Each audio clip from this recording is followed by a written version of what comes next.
As our story begins, we meet Nick, a swashbuckler who is a part of the Masters of War party. Nick works hard and hopes to get the party to a rank until one day Argus, the team leader, tells him that they don't want him in their party anymore and says that he should leave and find another party where he will fit in better. Nick is shocked by this because Argus had taken him in when he was just an orphan and raised him like a son, and he had always looked up to him. Later that day, Nick meets with his girlfriend, Claudina, and tells her about what happened with Argus, hoping she would have some advice for what he should do next, but instead she just calls him useless and dumps him. Where is Truck-kun when you need him? Heartbroken, Nick sits on a fountain wondering how his life could get turned upside down in an instant when he is approached by a blue-haired girl. The girl introduces herself as Agate, but before she can continue, Nick tells her to leave him alone, saying he is done with girls. Agate tells him she is a singer and hands him a ticket saying she has a show the next night, and that he should go. Nick takes the ticket but says he won't go to a dumb concert because he is a Chad. The next night, however, Nick is at the concert and ends up buying all of her merch. What a simp. The next day, Nick decides to go find work at the Adventurers Guild because he needs money to buy more simp merch. When he enters the guild, however, he can't seem to find a party that isn't already full. Frustrated, Nick decides to drown his sorrows at a nearby tavern, and as he sits at a table alone, he can't seem to figure out why he doesn't fit in anywhere. Suddenly, the waiter approaches and tells him he will have to share his table because the tavern is full, and his table is the only one with any empty seats because he is a loser. Ouch. 3 adventurers sit down and Nick wonders if they are a party but decides they can't be because they aren't talking with one another. The girl to his left is a young mage who is dressed in the most expensive robes with a very rare staff, leading Nick to think she is a noble with a lot of money, so he assumes she must be a brat. Someone is clearly lashing out. The man directly across from him is a cleric, even though he doesn't have the cleric badge, which Nick finds strange because usually clerics were highly sought after as party healers, which leads Nick to believe he sucks at his job.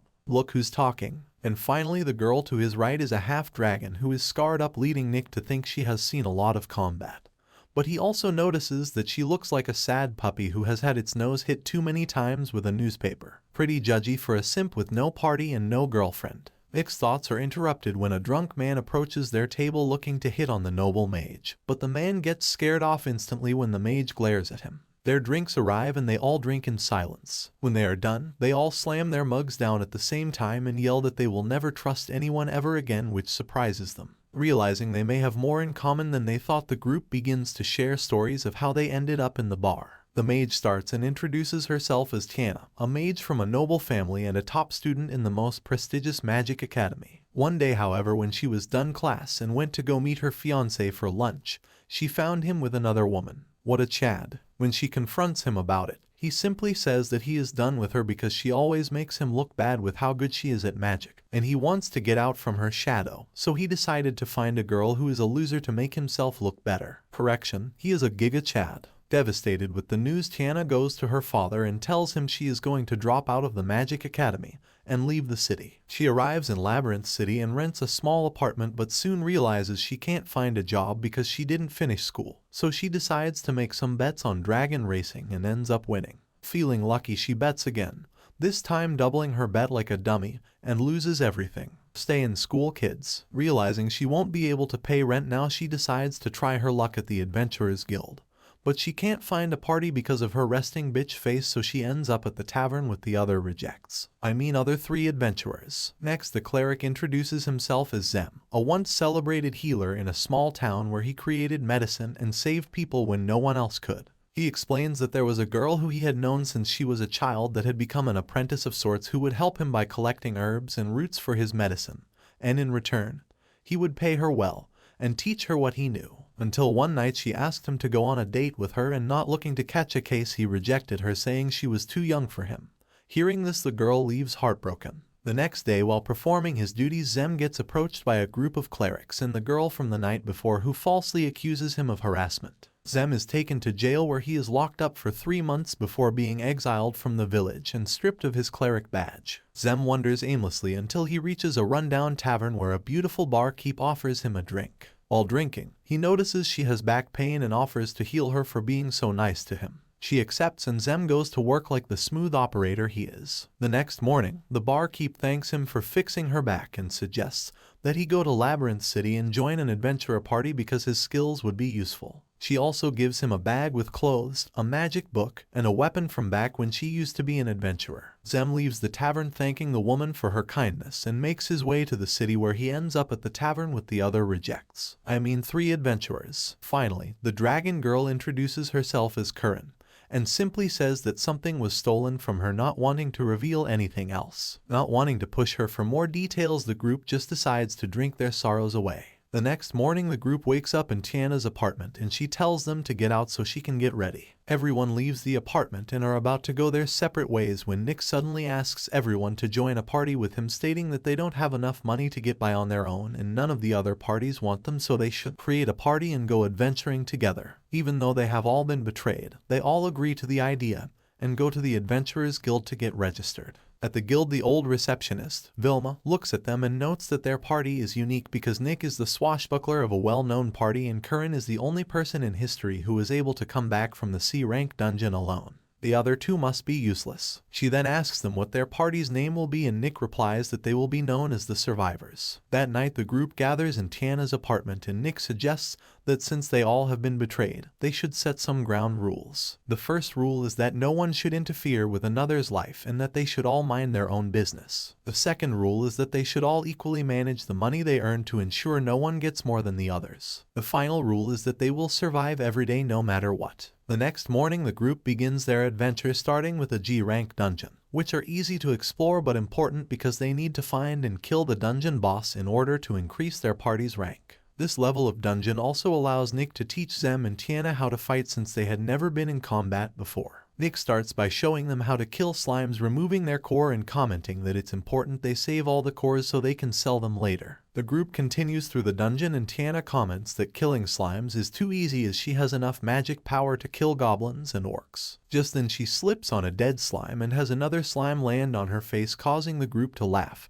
and Nick tells her to be more careful. Tiana becomes embarrassed by this and tries to shoot the slime but ends up firing her magic at Curran, who blocks it. Tiana tries to apologize but Curran becomes enraged, yelling that this is why she can't trust anyone. The group continues exploring, even though Tiana and Curran are still mad at each other, and they manage to reach the final area of the dungeon. Zem points out the huge pink slime in front of them, and Nick confirms that it is the dungeon boss they have been looking for. Suddenly, Tiana rushes towards the boss slime and launches a huge icicle spear at it, wanting to take it out by herself. The slime suddenly explodes, and the group ends up covered in pink goo. Outside of the dungeon, the group washes themselves off, and Nick tells Tiana that she needs to calm down and think before she acts because her temper could get them all killed. Nick also suggests that Zem remain in the back of the party because he has 0 fighting capability, and if he goes down, they will have no one to heal them. Realizing they need to work on their trust, Nick decides to strip down to his underwear and lays out all of his equipment, explaining that he is a swashbuckler, which means he is good at hand-to-hand combat and small weapons, but he can't use magic, can't use heavy weapons, and can't heal. He continues saying that he understands that it is hard to trust someone when you don't know what they are capable of, so he hopes by explaining what he can and can't do that the group will trust him a bit more. Zem follows Nick and explains that all he is good for is healing and that he can't use weapons or offensive magic. He also reveals that any magic or physical attack will knock him out instantly. Seriously, how useless can you be? Tiana goes next, and as a show of good faith she approaches Curran and explains that she is good at ice and wind magic, average at earth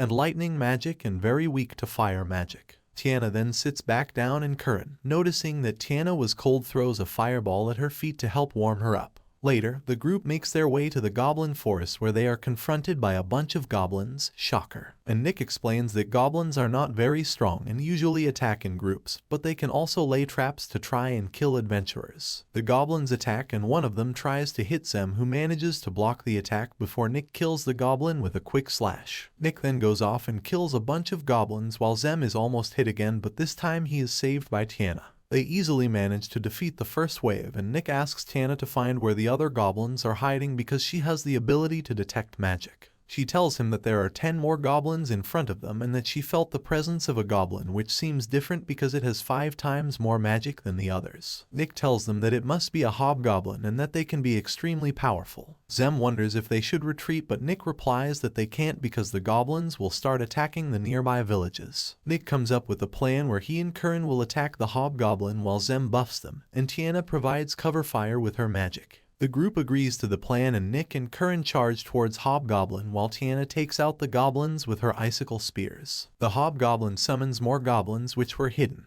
and Nick is forced to deal with them, leaving Curran to deal with the Hobgoblin alone. Tiana continues to provide support, and with one blow Curran manages to take out the Hobgoblin while Nick finishes off the rest. After the battle, Nick explains that they can sell the horns for a good profit, and Curran gets the worm, and Fuzz is finally revealing her backstory to the group. Curran explains that dragon people are sworn to work alongside a hero who they must defend with their lives. Curran was sworn to a man named Karios, who in no way looks evil at all. Karios was kind to her, and in return she was ready to risk her life for him. One day Karios asked her to help him complete a C-rank dungeon, which she agreed to without hesitation. As they are preparing to leave for the dungeon, Karios tells her to leave all her belongings behind, as they can't bring too much with them into the dungeon. Trusting him, she leaves everything behind, including the heirloom necklace her father had given her. Curran, Karios, and two totally normal, not evil guys make their way through the dungeon, and Curran is tasked with taking out the insect monsters while the two cronies collect the monster parts to sell later. The group continues like this until they reach the final boss, which is a giant snake inside of a pot, and Karios explains that if the snake sees them, it will hide in the pot where they can't hit it with magic attacks. He asks Curran to attack the pot so the snake would come out and attack her, then they could use magic to attack it. Curran agrees to the plan and rushes towards the pot, striking it, which makes the snake come out of the pot and start attacking her. One of the two other guys uses a fire attack on the snake, which causes the snake to start charging up a magic attack. Curran asks Karios what they should do, but he just tells her to keep attacking. She does this,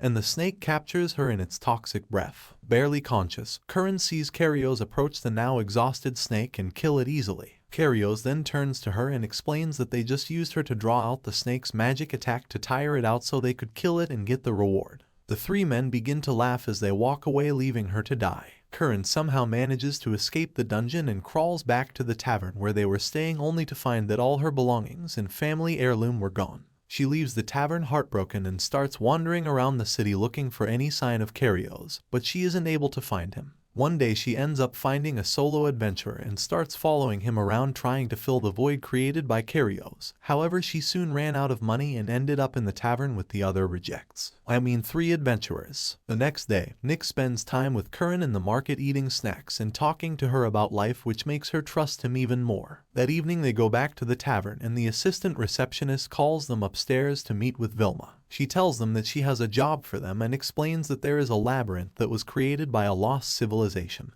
and their task would be to recover a special sword made using a technology that has been forgotten, and return it to her so she can begin to replicate it, and in exchange the party would be rewarded handsomely. The next day the party travels to the location provided by the old lady where they are confronted by monsters. As the group works together to slay the monsters and make their way through the labyrinth, they notice the labyrinth is very advanced compared to the outside world. It is filled with cameras, automatic lights, and other tech which none of them have seen before. While exploring they find a hallway with a green light that appears to be a dead end, but when Nick goes to check, the wall suddenly opens, revealing a hidden room. As they enter, the lights turn on and a mysterious voice congratulates them on making it this far and finding the secret room. The party is startled by the voice, and they look around to see if anyone is in the room with them, but realize that the voice is coming from a broken sword in the middle of the room. They realize this must be the legendary sword they were sent to find, and relieved to be done with the job. Nick tries to grab the sword, but the sword stops him, asking them not to sell it as it has been trapped for a long time and it doesn't want to become a relic in some museum or be dissected in a lab. Do you want to tell it or should I? Before the group can decide if they should listen to the sword, there is an explosion, and the sword tells them that they must have woken up the golem that was tasked with protecting it. As the dust settles, the party is face to face with a giant gray blob, and Tiana decides to shoot icicle spears at it, but the golem just absorbs them. Curran lunges at the golem, hoping to slice and dice, but before she can get close, the golem launches the icicle spears back, hitting Curran in the gut and the head. Zem rushes to heal her while Nick goes in for an attack, cutting through the golem's legs, but his attacks are useless as the golem simply regenerated. Realizing they were outmatched, Nick tells the party to get out as he continues to dodge the incoming attacks from the golem. The sword tells him that all ranged attacks and attacks with normal weapons are useless, but suggests that he uses the sword, saying it's the only way to kill the golem. Nick grabs the sword, and a yellow glowing energy blade suddenly appears. Nick gets ready to fight just as the other make it to the door, but they soon find that the door is locked, and their attacks are useless against it. Nick dodges the next attack from the golem and manages to cut through its arm. But the severed arm begins moving on its own and grabs Nick just as the golem hits Nick, sending him flying and crashing into the hole it had come out of. Seeing Nick get hit, Tiana tries to use a freezing spell on the golem while telling Curran to go find Nick. The freeze spell manages to slow the golem down long enough for Curran to get past it and into the hole. The golem breaks out of the ice spell and starts heading towards Tiana and Zem. Zem starts trying to buff them to prepare for the incoming attack, and Tiana uses another freeze spell to try and buy more time for Curran to help Nick. Curran enters the hole and finds Nick buried under some rubble, and she starts trying to dig him out. Nick tells her to leave him behind and run, but she refuses and tells him they are all getting out of there together. She removes the final rock trapping Nick and helps him up. Suddenly the sword tells Nick to chant a spell. Meanwhile, Zem and Tiana are at their limit and almost out of mana, but just as the golem is about to attack, Nick charges from the hole and strikes the golem. Zem and Tiana are stunned to find that Nick has fused with Curran thanks to the power of the sword and has taken on a new battle angel form with wings, shining silver armor,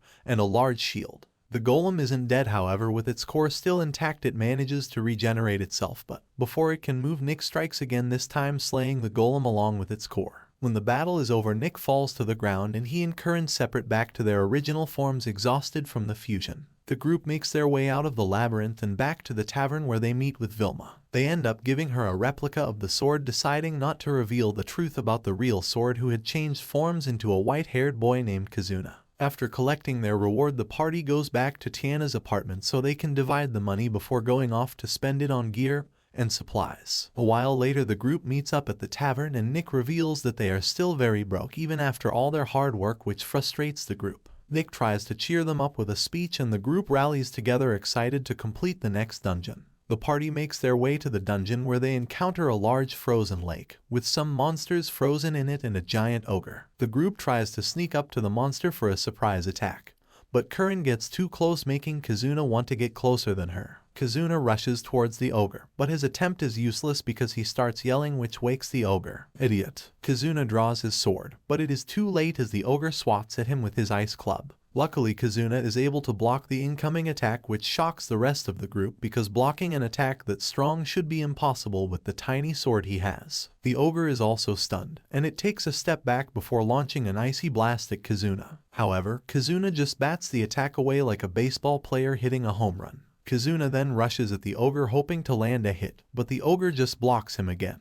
This time, however, Kazuna smiles and casts a spell that creates a clone of himself. Together with the clone, Kazuna strikes the ogre from both sides, killing it instantly. The rest of the party comes to congratulate him on his victory, and Nick comments that he feels tired even though he didn't help in the fight, and Kazuna informs him that because he is tied to Nick as his user, he can use Nick's stamina and mana when he needs it to help him fight. The group exits the dungeon, and when they return to town, Tiana and Zem decide to leave the group so they can recover while Nick, Curran, and Kazuna go to find some food. The trio settles on a diner, and when they enter, Nick remembers this is the diner where he had been dumped by Claudine. Nick tries to get the others to go to another diner, but the other two resist, stating they had already ordered their food. Suddenly, Nick hears a familiar voice, and when he turns to look, he sees his ex-girlfriend sitting with another guy. Knowing that the guy is about to get scammed, Nick makes his way over to the table. At the table, the guy gives Claudine the gift he got her for her birthday, but being the ungrateful brat she is, Claudine starts talking about how she needs to go back to her hometown to visit her sick mother but can't because she is out of money. Just as the guy is about to offer her the money she needs, Nick sits down and spoils her plan by asking her how many birthdays she has had this year. Claudine is speechless, and the guy is about to tell Nick to shove off when Nick continues and asks Claudine how her mother can be sick when her mother had apparently died a couple months ago when they were dating, and she had asked him for money to pay for her funeral. Annoyed by the questions, Claudine gets up from the table, throws the gift at Nick, and leaves in a hurry. Nick then turns to the guy and tells him that he just dodged a bullet because that girl would have bled him dry if he had not stepped in. The next day, while the party is having breakfast at the tavern, they are interrupted by Claudine and a large tiger human who approaches their table and pours his drink on Nick's head. Nick isn't surprised by the act, however, as he had expected some sort of retaliation from Claudine. The tiger then tells him they are there for revenge after his stunt the day before and demands that Nick apologize to Claudine and give her the money she lost out on.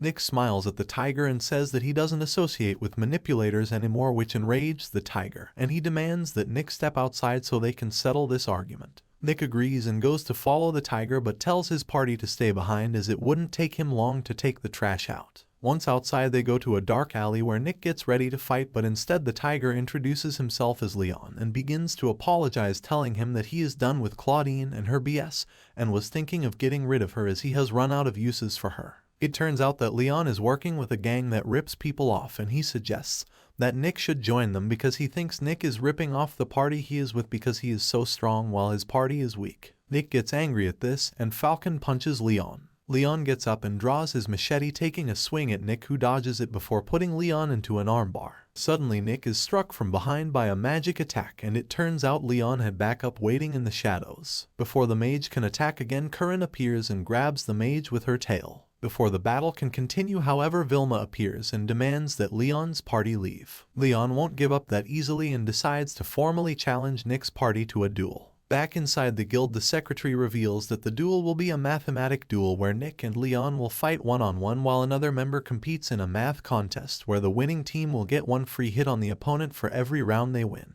Vilma then pulls out a bag and draws the names of the two who will be competing in the math portion of the duel. For Leon's team, Claudine's name is drawn, and for Nick's team, Curran's name is drawn. The two teams depart, and Curran reveals to the group that she is not good at math, so Zem decides to test her, and she is only able to answer 20 questions right, which will not be enough to win the duel. The next day, Curran starts studying with the party while Zem goes into town to collect information on Leon's team. Later, they all meet back in Nick's room, and Zem tells them that Leon's team is known to cheat during duels using magic crystals to communicate and provide answers to the questions telepathically. Curran gets upset hearing this and thinks the duel will be too one-sided for them to even stand a chance, but Nick has a plan. The next day, Nick and Leon stand in the ring ready to start their fight while Curran sits across from Claudine at a table next to the ring. The fight starts and the old lady gives the girls their first set of questions while the guys begin to throw some punches at one another. Claudine mocks Curran, saying she has no chance of beating her because she is too dumb, but when Curran looks at the test, she is relieved to find that she knows most of the questions and she manages to finish her test first, scoring an 80%. However, Claudine manages to get a 98%, meaning Leon would get the first free shot of the fight.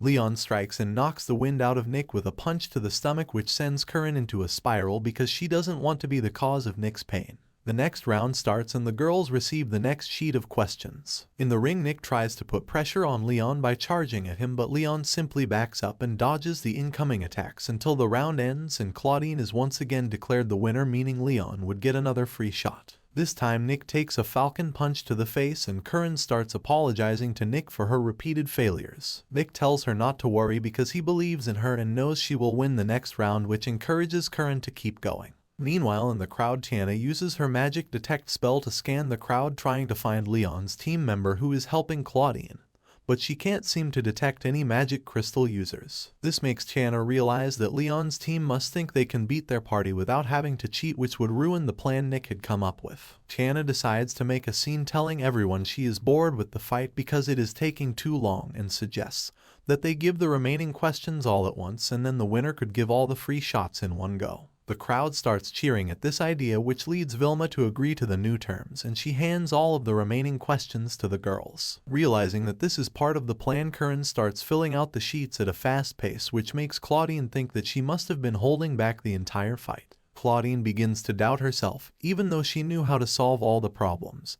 and she activates the magic crystal to get help, and the third team member, Beck, who has been hiding in a clock tower watching the fight, begins giving her the answers. Tiana uses her magic detect spell again and this time sees that someone is using magic in the clock tower, and her, Zem and Kazuna head out to stop the cheater before the round is over. Leon notices the trio leaving and assumes something is off, so he tries to communicate with Beck but can't because Nick starts to put the pressure on again, striking faster than before. Tiana and the others make it to the clock tower where they find Beck and capture her, which in turn causes Claudine to have a major malfunction, and she starts panicking. Soon the trio returns with Beck in one hand and her magic crystal in another, and Vilma immediately realizes that the Tiger team had been cheating and disqualifies them from the duel, making Nick's party the winners by default. Vilma then calls the guards to take the Tiger team away while Nick's party heads to the tavern to have food and drinks to celebrate their victory. With the extra money they earned from winning the duel, Tiana decides to go to the casino to try and earn some more money, while Kazuna decides to tag along because he wants to try the special ice cream that is only sold at the casino,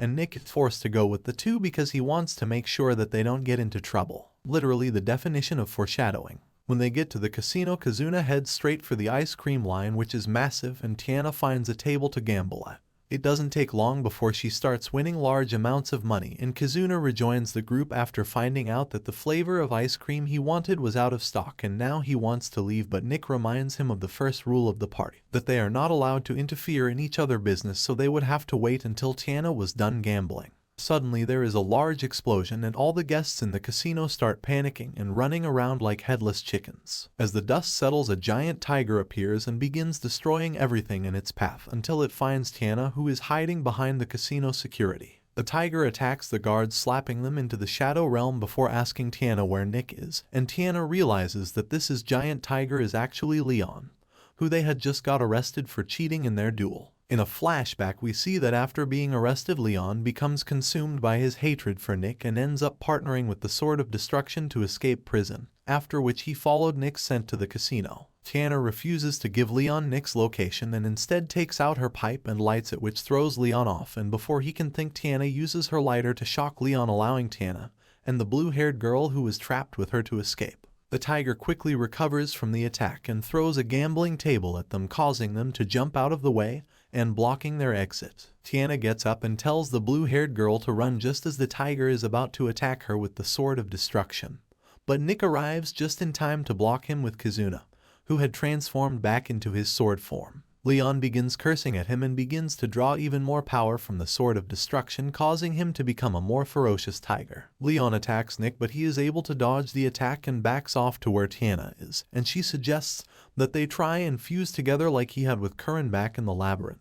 Nick agrees and chants the same spell Kazuna had taught him, and they become a powerful battle mage. They then use an ice wall spell to try and trap him, but Leon breaks through and becomes consumed by the evil energy from the sword and starts to run wild, destroying the casino until the battle mage casts an ice prison spell, trapping and spearing him with icicles. Leon becomes trapped in his mind and realizes that he doesn't want to be evil, but the sword tries to convince him otherwise and takes over his body, destroying the ice prison, only to be confronted by the battle mage, who launches a deck of cards at him, causing Leon to drop the sword. This is getting ridiculous. The battle mage then seals the Sword of Destruction in ice, and Leon is arrested and taken back to jail. A few days later, Nick goes to visit Leon, and the two make nice and decide to be friends rather than enemies, and Nick tells Leon to get out of jail soon so they can go for a drink. The next day, while Nick is on his morning run, Agate runs up behind him, teasing him about his slow pace, which surprises him. The two sit down and begin talking, and Agate reveals that she has retired from being an idol, which stuns Nick.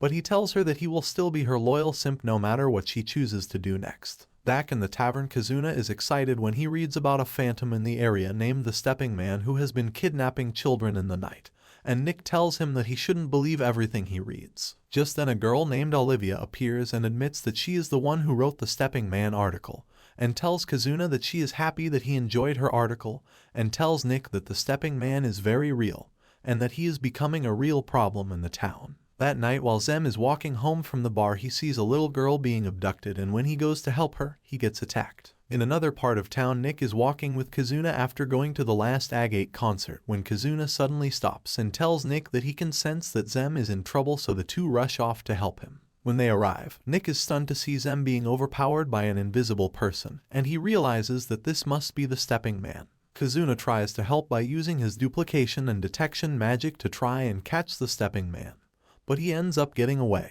Luckily, because Zem had intervened, they were able to save the little girl and take her to the bar Zem was at before the attack. The girl introduces herself as Rihanna and explains that she had been out trying to catch the Stepping Man to prove he is real, because he had attacked her mother the night before and no one was willing to help her because they didn't think the Stepping Man existed. Zem reassures her that the Stepping Man is real because he, Nick, and Kazuna were able to sense him, and he offers to help her catch him. The next day, the party goes to the Bounty Hunters Guild to gather more information on the Stepping Man, but the receptionist refuses to help them, saying they will have to complete a job before they can join the guild and have access to its information. The group agrees and they decide to take on the top bounty, which requires them to catch a man named Hale. One of the other hunters mocks them for their choice, saying no one can catch Hale because he is too smart, and puts a bet on them to fail the job. Tiana then steps forward and puts her life savings on the counter, betting that they will succeed. She has some serious issues. The group heads off to the slums where Hale was last seen and quickly find him in a bedroom trying to get lucky. The group confronts Hale, and he tries to run but is stopped by Kazuna, who had come from behind.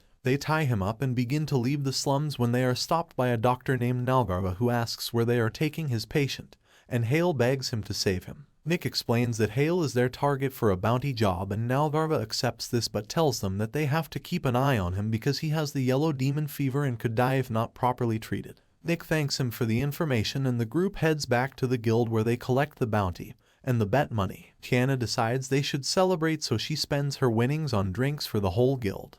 The next morning, the group looks through all the information the guild had collected on the stepping man, and Nick notices that the reporter Olivia is giving candy to Riene, and he begins to wonder if maybe she is working with the stepping man. Nick goes to Olivia and begins to question her about the stepping man as the rest of the party secures the exits, but before he can get any answers, she kicks the table into the air as a distraction and escapes through the roof, and Nick realizes that she must be the stepping man. The group gathers at the bar to discuss what their next move should be when they are interrupted by Ada, who is Riene's mother, and she tells them that they should give up because the stepping man is too powerful. Nick rejects the idea, and he manages to convince Ada to give them all the information she had collected on the stepping man. After telling them what she knows, Ada gives them all a test where they have to light a magic lighter, and Nick is the only one able to pass, so Ada offers to train Nick so that he will be able to defeat the stepping man. A few nights later, a girl is suddenly grabbed by the stepping man, but before he can escape, Kazuna appears and kicks him back to the ground where he is surrounded by Nick and his party. Nick demands that Olivia gives up, but she refuses, and it is revealed that the stepping man's face is being distorted by a magical device hiding their true identity. The stepping man manages to get away, and Nick begins to wonder if Olivia is actually the stepping man. Then why would she go through all the trouble of hiding her face? Nick goes to visit Leon for some information on the magical device, and Leon recalls a device matching this description called the Jewel of the Illusion King, and he informs Nick that the device's effect can be removed if he knows the user's true identity. So Nick and his party go back to the slums where the majority of the children are being taken, and they ask the gatekeeper for any information he might have. The gatekeeper explains that he has no information, but suggests they start by taking a look at the latest victim's body, which was in the graveyard prep area. The group heads to the prep area and searches the body for clues and discover that she was suffering from yellow demon fever just like Hale had been when they caught him, and Nick suddenly realizes that the stepping man must be Dr. Nalgarva. Nick and his party meet back in the bar and are soon joined by Olivia. Nick explains to her what they found and apologizes for accusing her of being the stepping man, and she accepts the apology, also offering to help them capture the real stepping man. The next night, the stepping man is on the hunt for another victim when he is suddenly struck from behind by Nick, who calls him by his real name, removing the magic effects of the jewel. Nalgarva congratulates him on figuring out that he is the real stepping man, and the two begin to fight, with Nick quickly gaining the upper hand, kicking him through the roof onto the floor below where the rest of Nick's party was waiting for him. Nick asks Nalgarva why he is kidnapping children, and Nalgarva reveals that his daughter was sick with the yellow demon fever, so he was using the other children to test treatments for the sickness, hoping to find a cure before she died, but he was too late. Suddenly, a beam of light shoots through the wall, piercing Nalgarva's stomach, and a black armored knight appears claiming that he was there to help Nalgarva, but since he had revealed too much now, he would have to kill him and Nick's party. Zem tries to heal the priest, but he is thrown away by the knight. The knight then continues his rampage, knocking out Curran and Tiana in an instant. Zem then calls out to Nick, asking him to use the fusion spell with him, and Olivia joins the fight to buy them some time so they can complete the fusion. The two fuse together and become a battle priest with a large energy cross. The knight casts a gravity spell on Olivia, which begins to crush her before turning to fight the battle priest. The knight lunges at the priest, but it manages to block his first attack before using its super speed to try and overwhelm the knight. Olivia manages to break free from the spell while the knight is distracted, and she throws a rock at him. The knight dodges the rock, but he is immediately caught by the priest, who holds him in place while the energy cross stabs him in the helmet. The knight is still standing after the attack and manages to pull the cross out of his head before casting a spell and disappearing. That is where the story ends. Thanks for watching. Please leave a like and subscribe for more, and I will see you in the next recap.